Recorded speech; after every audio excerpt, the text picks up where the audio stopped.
Thank you, Professor. Okay. Thank you very much. Thank you very much. Thank you very much. Amandla! Amandla! Amandla!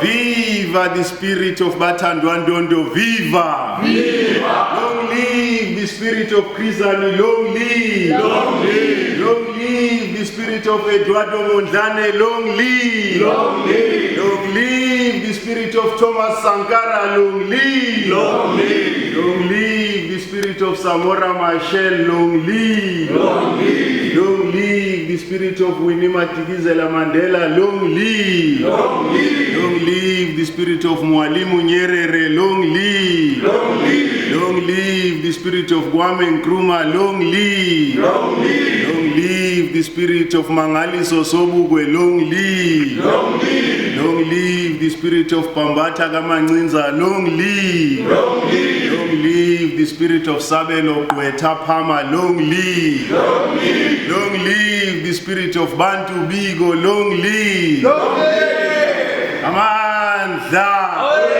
Amandla! Thank you very much. Thank you very much. First I must begin, I'm sure we don't need that thing. First I must begin by thanking you very much for according us this opportunity to come and have this conversation with you. As is always, I do not take it for granted that you had to invite me, or it had to be me who's going to come give this talk or have this conversation with you. It could have been anyone else. So the opportunity to converse with each other as black people is always much appreciated, but we do not take it as a given or as a privilege that it must always be given to us. So I really am appreciative of the gesture you have extended to me this afternoon. We must not worry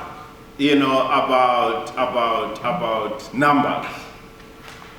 The struggle we're in does not yet have an ethic.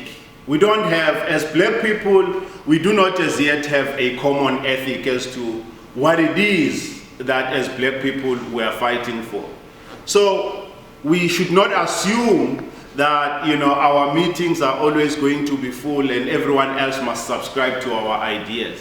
Actually, it simply means that we have work to do to develop an identifiable program that anyone else, even those who are outside of it, who can see what it is that we're about, what is the project of blackness, or what is the project of changing this country so that it ceases to be anti-black.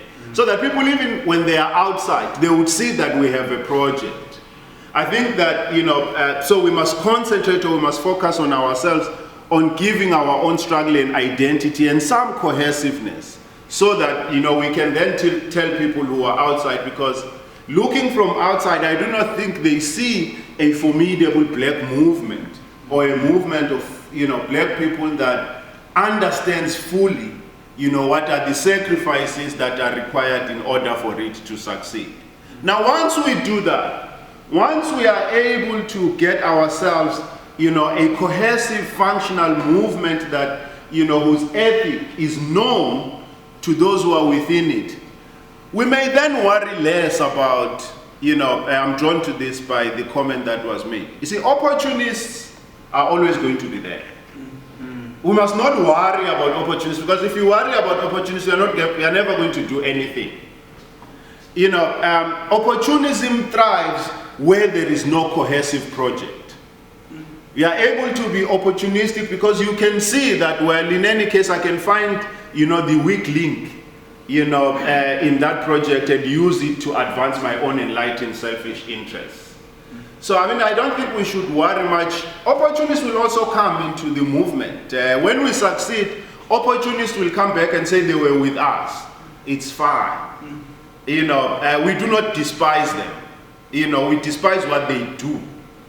So when we do the right thing, they would come to see that actually ours is a much nobler goal and they must join us. So we must not agonize too much, about opportunities. Otherwise, it's going to demobilize us or immobilize us rather. We would not be able to do anything because we're worried about those, who are selling us out. Comrades, you would be surprised. I mean, I do not mean to downplay how terrible the situation is at Stellenbosch. I was telling comrades before we began, my experience with this place. I mean, I must commend you. I do not know how to be in Stellenbosch. I mean, I come here very rarely, but every time I come here, there is a certain heaviness that settles in you. Once you take that off ramp, and you drive here, something settles, and saps your energy down. It seems like something you can never defeat, but we can defeat it. But you'll be surprised, comrades, how similar situations are. At UCT, there is a white woman who teaches this course. It's the same thing.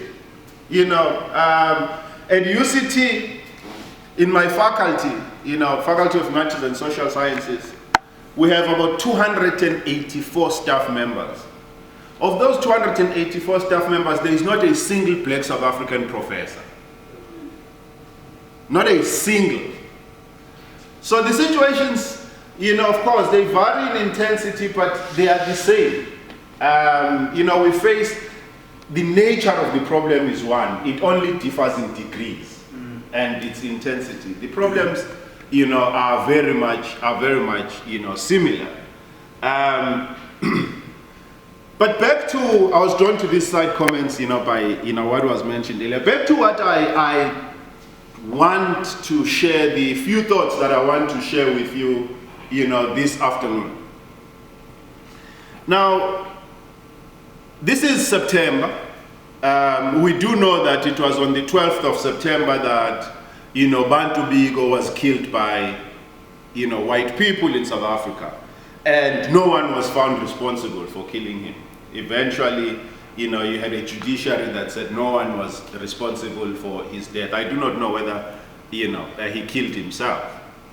But also on this, it was in September, again, that we lost another black person who might not be known to your generation, known as Bathandwa Ndondo.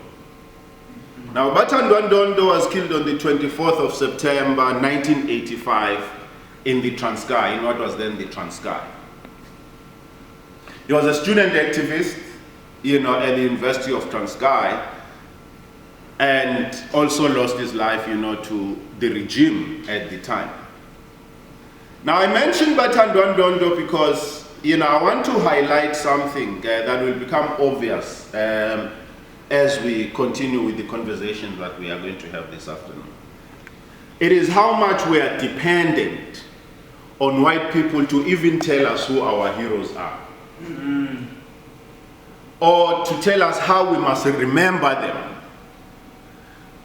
Many people of your generation would not know Bathandwa Ndondo, and one must ask, how does it happen that we do not know Bathandwa Ndondo? And several other people, he's just but one example. So, hopefully, by the time we finish these conversations, it will become clear how we ended up in this situation and perhaps how possibly we may get out of it.